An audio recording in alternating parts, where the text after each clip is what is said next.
This is a very, very serious issue that the Herald, both in its news pages and on its editorial board, take very, very seriously. So I'm honored to be here, was honored to be invited to ask to hear what people who are deeply involved in this issue have to say. We'll start off to my left. I would like each of you to take just 2 minutes and briefly introduce your institutions. Miami-Dade College, as many of you may know, we enroll and graduate the largest numbers of minority students, both Black and Hispanics. We serve the underserved. Our students, about 40% of our students live below the federal poverty level thresholds. And in all of that, we are able to provide our students with the educational opportunities, both academic and support services, to be successful in their academic endeavors, in their training aspirations, and so that they can move on and be contributing citizens in our community. We're facing a huge crisis in our community that is no secret, and I call it the war on our youth. We have youth killing youth in our community, and this has been very prevalent for many, many years. But more recently, it, I believe, has reached a tipping point. That war on youth is something that we need to find a solution for. We have spoken about wraparound services. We've spoken about after-school programs. Our commissioner has rightly said that we need to promote goals, not guns, among our youth. And together, our community really needs to come together through research, I believe, as well as action, but through research to determine what motivated these young people to engage in gun violence. And once we are able to determine what some of those sociological and psychological issues are, we can chart the actions to resolve them and to address them more adequately. This challenge has to be met ultimately one person, one student at a time. And the university has attempted to expand the enrollment, particularly of African American students. I'm really proud of the fact that we have grown now from roughly about 3,600 students, African American undergraduates at FIU, to nearly 5,000 in a period of 6 years. Very proud of that. Very proud of the fact that the rate of graduation has improved during that same period of time, about 35%. However, it clearly is not enough as far as we're concerned. And as a consequence, we've established significant, deep working relationships with Miami Northwestern and with Booker T. And we're also now working very hard to improve the rate of transfer into the university, particularly among minority students, so that we can graduate more students. We also, as some of you know, have established an academic leaders council in this community, bringing together Miami-Dade, Florida Memorial, St. Thomas, Berry, the Miami-Dade County Public Schools, University of Miami, to work together to find a way to bring research to bear on the challenge that we're confronting with the explosion of youth violence. We understand that there's an intimate relationship between education gaps, income gaps, opportunity gaps, and that given the increase of inequality, particularly income inequality, nationally on one hand, and in our community on the other, to reduce the impact, the incidence, the hopelessness that leads to the difficulties that we are now confronting. The reality that 85% of brain growth occurs by the age of 3, the reality that 30% of children who start school way behind, most of them get further behind, the reality that for all the progress we might have made, 40% of children in the state of Florida still cannot read at the end of third grade at minimally proficient ways, and it gets worse so that by 10th grade, a higher percentage of students cannot read on grade level. I came to believe that the smartest thing you could do for public education reform, which is the real world for 90% of children in our country and our state, the smartest thing you could do is to deliver the children in far better shape. That means high quality parent skill building. It means every child deserves a medical home. We ought to be scandalized that 400,000 plus perfectly legal children have no health insurance in the state of Florida. It means child care, high quality child care, and 80% of child care in America is storage and warehousing. And the reality is, if we did several things right in the first several years, children would have momentum in kindergarten, first grade, and all their lives, and this country would benefit significantly. We are proud to provide services to an underserved community, and we just want to make a difference, and that's why we're here. Look, we represent the fourth largest school system in America. We serve over 355,000 students here in Miami-Dade, in addition to 150,000 adult learners. We are one of the poorest communities as far as educational environment is concerned, with over 74% of all children living at or below the poverty level.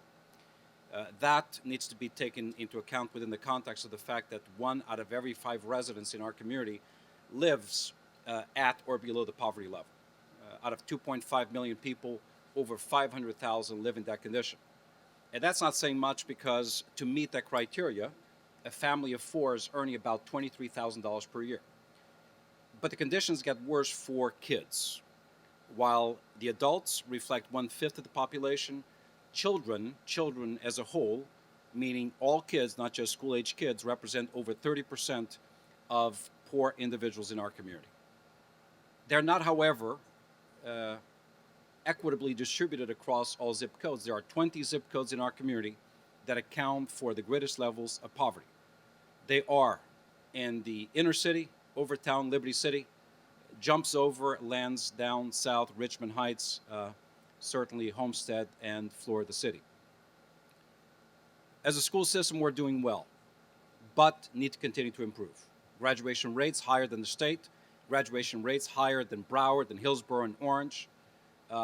Reading levels higher than the state, particularly for children of color, children who are poor. But here's what I leave you with.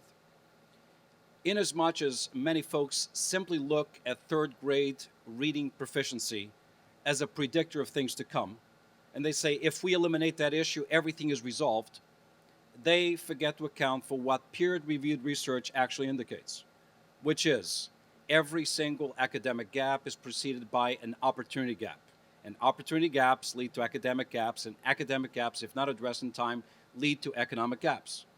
And unless we recognize that somehow third grade reading deficiency is not necessarily just a cause, it is to a consequence of something that preceded it.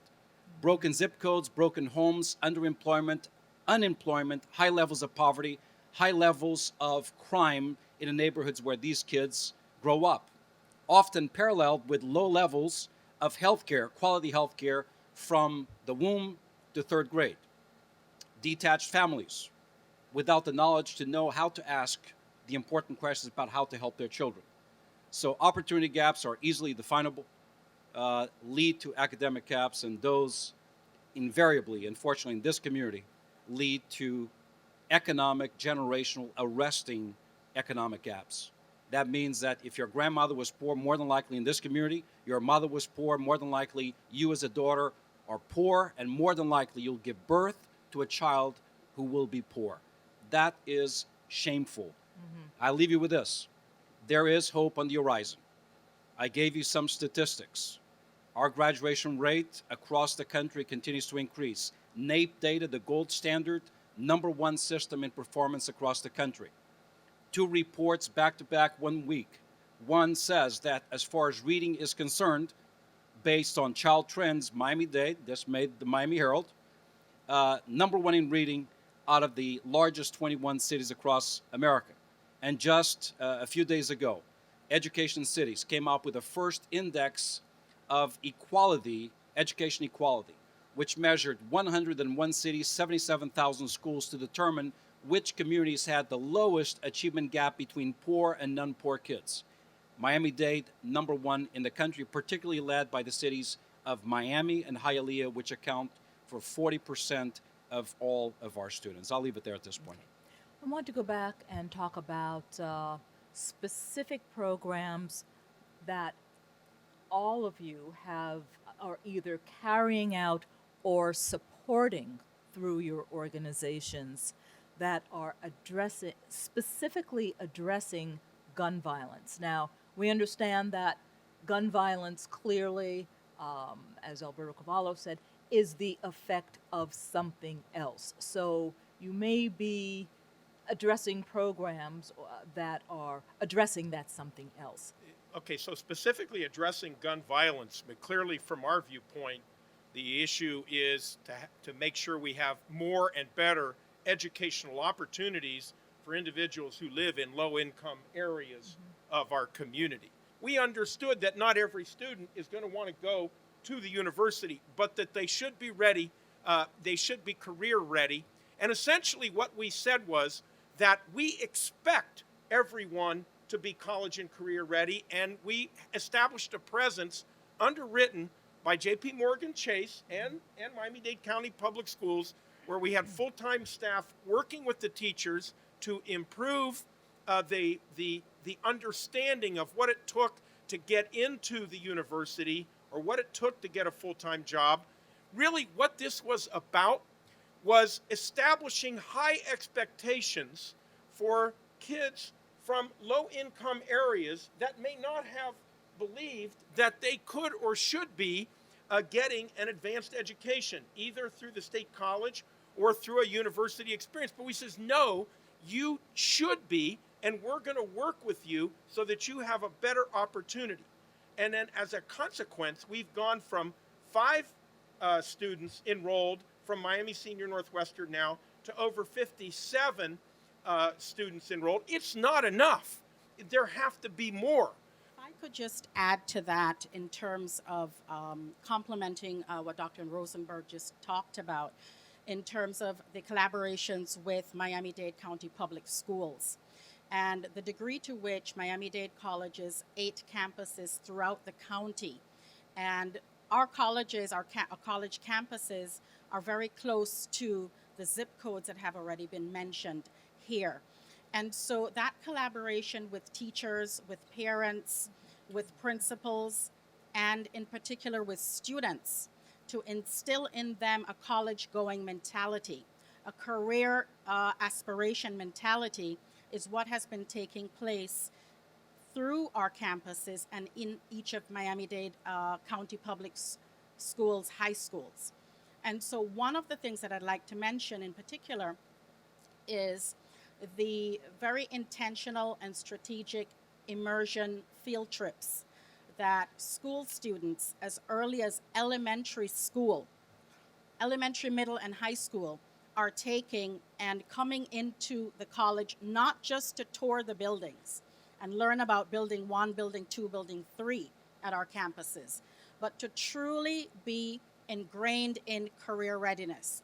And so, for example, in our School of Entertainment and Design Technology, when students from our middle and high schools visit, they are touching our cameras, they're learning about the careers of graphic arts, of film and television production, etc., etc.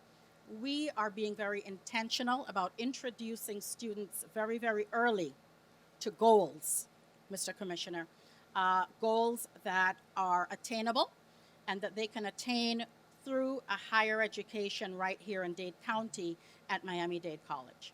What we're trying to do is create a movement.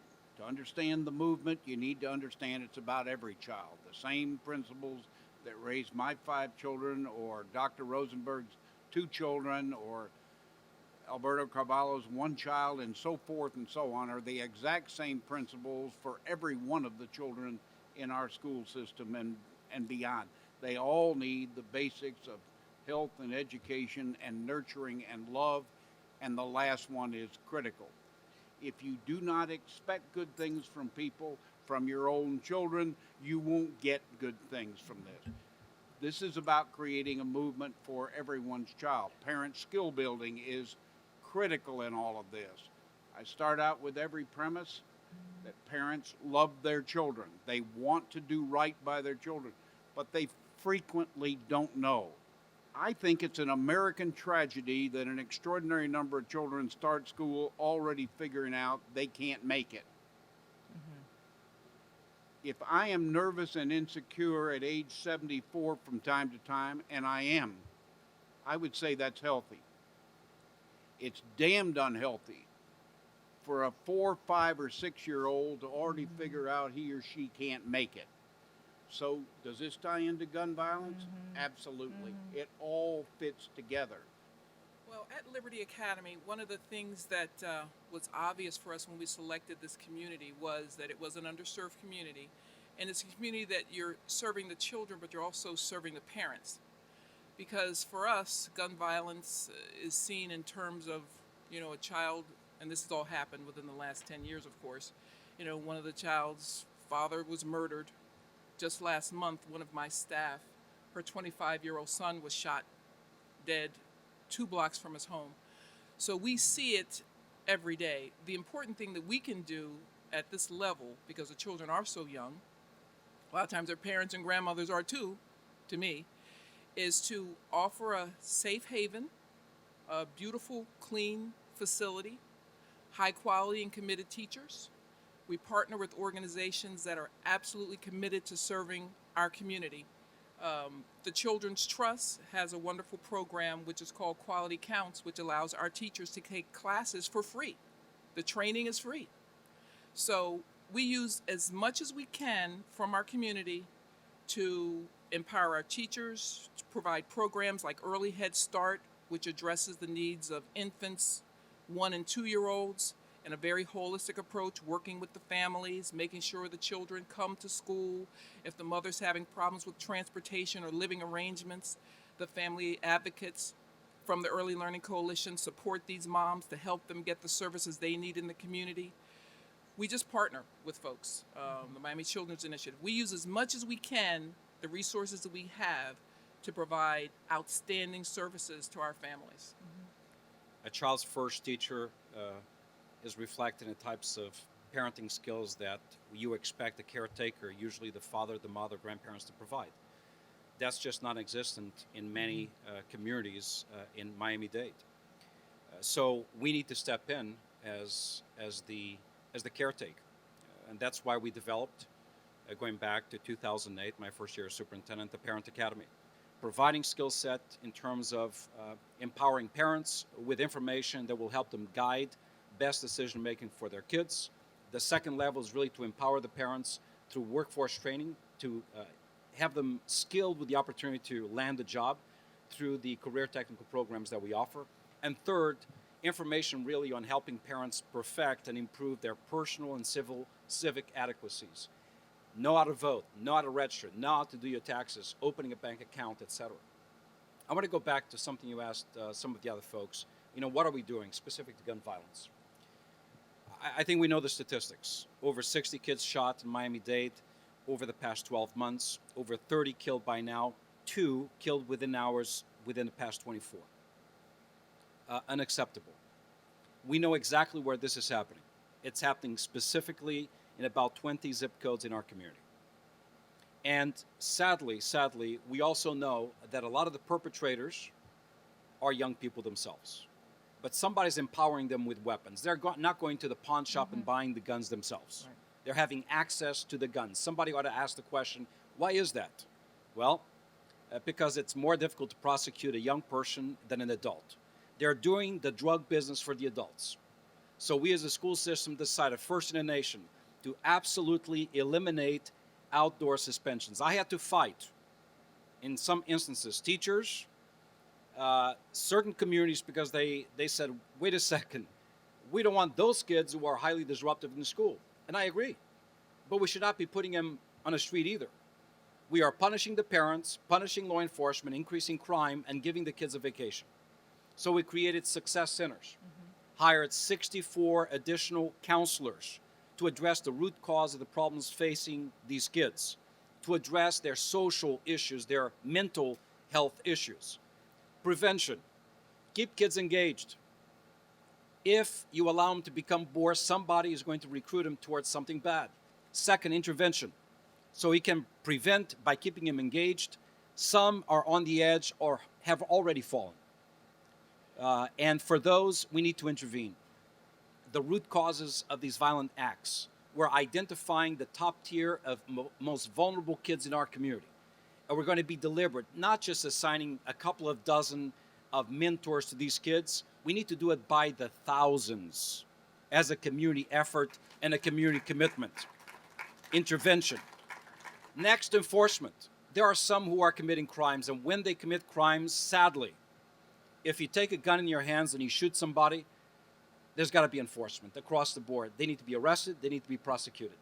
But to achieve that, you and I know, we need to lift the fear that exists in our community. People are afraid of speaking out because you could be next with an AK-47 that indiscriminately will spray your house, killing your neighbors and your children. So tougher laws need to be passed guaranteeing witness protection rights that are deeper than what exists right now to allow the code of silence to be broken. And last, re-entry. We cannot have forgotten children. And here's what happens. Kids who go to jail at 16, 17, by the time they came out 18, 19, 20, 21, with zero skill set to re-enter society. In fact, I submit to you, they've gone to jail, they come out worse. We will come out and present a plan as we have one. That's going to be very, very soon. It's going to be the very first time that we work across silos to really understand the data, understand what exists. We have lists of data. Let's use law enforcement data. Let's use state attorney's data. Let's use our own school data in terms of preventing the eventuality of criminal activity based on what we know. I'd like to ask the other three panelists, how do you know that where you are putting your resources and the programs that you are presenting are effective? So we have several measures to quantify the results of all of the academic as well as the support services that we're providing and opportunities that we're providing to students. And that's reflected not only in our retention and persistence rates and our graduation rates, but certainly in the transition to careers and college. And so when you look at our career technical education programs, for example, we are placing about 97% of our students into jobs from our AS programs. Those are our Associate in Science programs that are 2-year in length, that are preparing students for viable jobs in the community. And so when we look at those performance measures, we're able to understand what needs to be improved in terms of the quality of the programs, in terms of the wraparound services that we provide our students in order to improve those statistics. But those are the measures that we use. When you take, for example, our police academy, and as you know, the School of Justice at Miami-Dade College is a partner in this endeavor this morning. We're graduating close to 350 certified police officers from our School of Justice Police Training Academy. We're also graduating corrections officers and firefighters. And so we're contributing tremendously in one very small area, but significant area, and that's to the first responders community. And in terms of gun violence, one of the areas that I believe is truly, truly significant in the curriculum that we've adopted for our School of Ed students is teachers understanding how to teach empathy and love and civic responsibility for our young people. And that will enable them further along in terms of their own civic responsibility and civil behaviors as they grow older. So at the Children's Trust, which disperses something north of $100 million a year, if you want to get money from the Children's Trust, you need to have an outcome measure. I think we need to strengthen the outcome measures of that money. So let me use VPK as an example. VPK was passed in 2002, now has 175,000 4-year-olds in the state of Florida, which is close to 3/4 of all the 4-year-olds. It's vended, if you will, in 6,000 different providers, and it is public schools, about 12% of the slots, faith-based, about 12%, and private providers, about 76%. If we had our act together, we would know, we would require pre and post assessments, not tests. These are not baby FCATs or sunshine standards. We would require assessments for every child entering a program for 4-year-olds, and then we would see at the end of the year how much progress we have made. The solution to the problems we're facing is no longer a skill set deficit. It's not that we don't know how to fix it. It's not that we don't know what to do. It's a will set proposition. Is, do we have the will, the courage to actually do it? And unfortunately, these decisions, which are existentially important for our kids and our communities, become politicized. Dave is right. When the people voted for universal pre-K, they weren't really talking about voluntary. That was assumed. Mm-hmm. Tallahassee embedded the word voluntary. A 3-hour program? Think about that. So I'm a struggling parent. Not only do I work one job, I work 2 jobs. What do I do with my child after the 3 hours are up? You know how many parents keep their kids home? Because they don't have a solution for the second set of 3 hours. Third, we need to be serious about the teacher quality, the educator quality in pre-K programs. There's great variance. Dave is very right. Before I became superintendent, I ran the Title I program in Miami-Dade. It was the single best investment and decision I made, was to use Title I money and create not just a 3-hour program, a full day program for pre-K students. 3 hours of academic instruction, 3 hours of social, effective wraparound services. And the second thing we demanded was this. We're not just going to use anything less than a certified teacher, a teacher with a bachelor's degree with a certified paraprofessional, minimally with 60 credit hours from college. The last thing I'll say is this, and I think it needs to be said. Dave talked about a $100 million investment through the Children's Trust. There's the public school system. There's the for-profit, not-for-profit. There's the philanthropic community, the not-for-profit 501c3 community, which every year adds 2,000 new organizations in Miami-Dade. And there is close to zero collaboration between all of them. There is enough money in Miami-Dade to fix the problem. What's happening is everybody's working in silos. I submit this to you.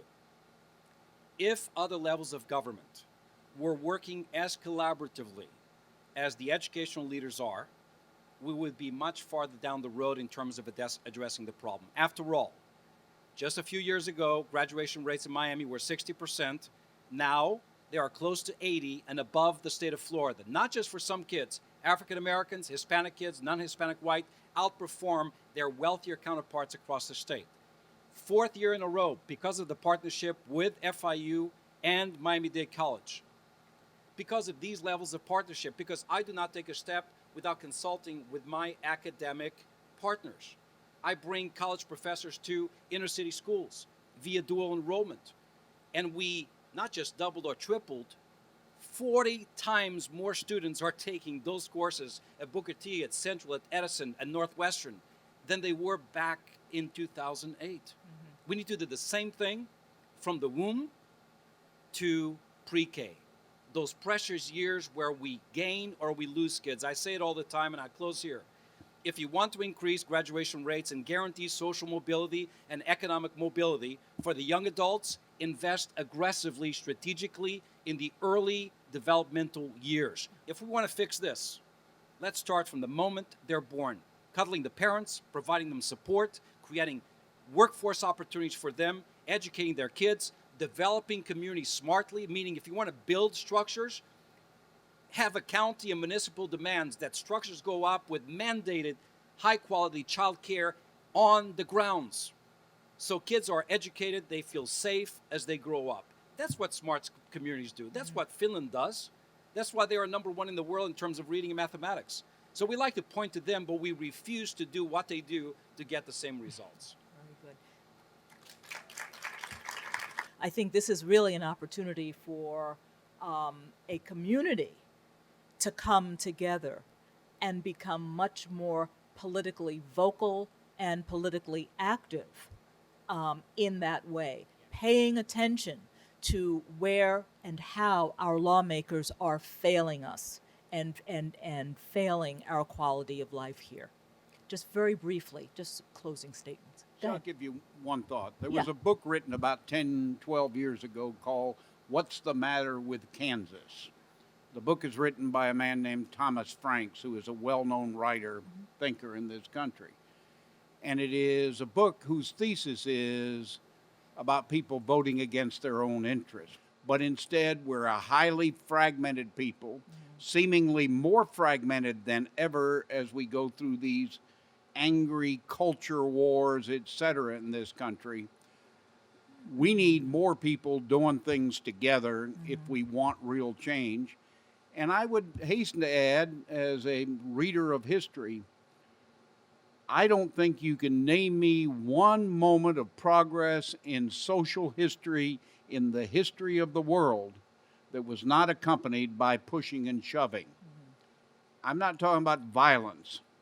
I'm talking about doing something more than suggesting and urging, but rather insisting. And a book I read in high school was called The Prince by Machiavelli. And this is a half a millennium ago. And Machiavelli said the hardest thing to do is to change the order of things. We need to change the order of some things. We need to insist that beginning with our children, that every child deserves fundamental basics. That's not socialism. That's not communism. That is exactly what America is supposed to be. Bravo. Dr. Brazier, just briefly, summing up. Yes, for me, I think I would really like to have a stronger relationship with organizations that would help me reach our parents. And that's one of the things I was talking to Jackie Russell from the Early Learning Coalition, who's sitting right over there, so that we can, think of a way not only to use the resources for the children's education, but get some parental education. So I'm excited about that possibility, and really it was based upon the young lady that was making comments earlier. So that's really what I want to move toward. Thank you. Alberto? Well, number one, thank you again for having us here very quickly. We've had so many conversations, so many people have stepped up and talked about this issue, whether it's education, economic opportunity, or youth violence. So much has been said that a lot of people actually believe they've done something. And my point is that words alone, prayers, marches, vigils are not going to be sufficient. We need to get beyond the prayer and the march, the protest, and actually roll up our sleeves, hold people like me and those who hold public office accountable for what's happening. And that requires some moments of truth, inconvenient truth. Number one, can we really be courageous to acknowledge what the problem is and how big it is, and really which communities it is touching? Secondly, can we be smart enough to garner the support of those communities that are not impacted right now Right. to support this issue? It must be also a Pinecrest, Coral Gables, or Sunny Isles Beach problem. If it isn't, we're not going to get anywhere. Third, we need to do a much better job at understanding the data. Dave is right, understanding the data, prioritize the investment in a legitimate and transparent way. Next, let's plot out on Miami-Dade's map where these incidents are happening, and then the contextual variables surrounding these incidents: poverty, unemployment, underemployment, broken homes, everything. And then let's use the Children's Trust and every other organization that deploys services and put them on the map as well and see if they are aligned. I submit to you that often the services exist, but not where they're needed. And if we're going to rely on parents who themselves don't have an answer for themselves to take their kids to where the solution is, it will never happen. The solution needs to be right there. And lastly, I'm going to agree with what you said and with what other folks have said. And I put myself in this even though I'm not an elected official. If I'm not doing my job, get rid of me. Hold people accountable for the promises they're making regarding these issues, or hold them accountable for their failure to make promises and bring action on these issues, period. Dr. Harrison, briefly. Let me use what some may believe is a cliche, but I certainly don't. And that's the phrase, it takes a village. And truly, the education industry is here on the podium. The law enforcement industry will be speaking in a moment. Workforce, business and industry is also here. We need the health solutions as well to truly come together as a village to provide the interventions and supports to enable our young people to be successful, to enable them to live, to be able to enjoy life as they were put here on earth to do. But it will take a village, and I look forward to the convening of the Academic Leadership Council and the research that will take place in that regard, because we need an action agenda that's collaborative. Let's look at the pockets where we have experienced the major issues, and let us make a priority to address those areas, those zip codes, those students, because these are human beings, those individuals, those babies and children and youth. Let's make an effort to address those communities first as part of our collective action to address this huge epidemic here in our community. Mark, you want to bring us home here? First of all, I just want to thank the commissioner for helping us to come together on this. I agree with everything that's been said, but let me approach it from my particular role. As an optimist, I do believe that there's still an opportunity for greater clarity, greater intentionality, a greater sense of urgency, and more attention to connecting words to deeds. I personally feel a sense of frustration because we cannot, where I sit, we haven't been able to be more inclusive, to be more expansive, and to offer all the opportunities that are needed. And so therefore, we have an opportunity, in our case, to grow our university. And when we do that, we have demonstrated that by growing our university, we will be more inclusive, and we'll have an opportunity to bring in more opportunities at the undergraduate and graduate level for individuals from zip codes that don't normally get those opportunities. Yet, we do not have the full support of this community to move forward. And after a 65% vote to expand FIU. And so therefore, I'm calling on the institutions of this community that understand why that's important. Raise your expectations on us, but give us the opportunity to continue to grow as I've demonstrated we have. Thank you. Thank you all. I think we've seen the level of talent, the level of commitment and dedication to education on this panel. They have been superb, and I thank them all. Thank you very, very much.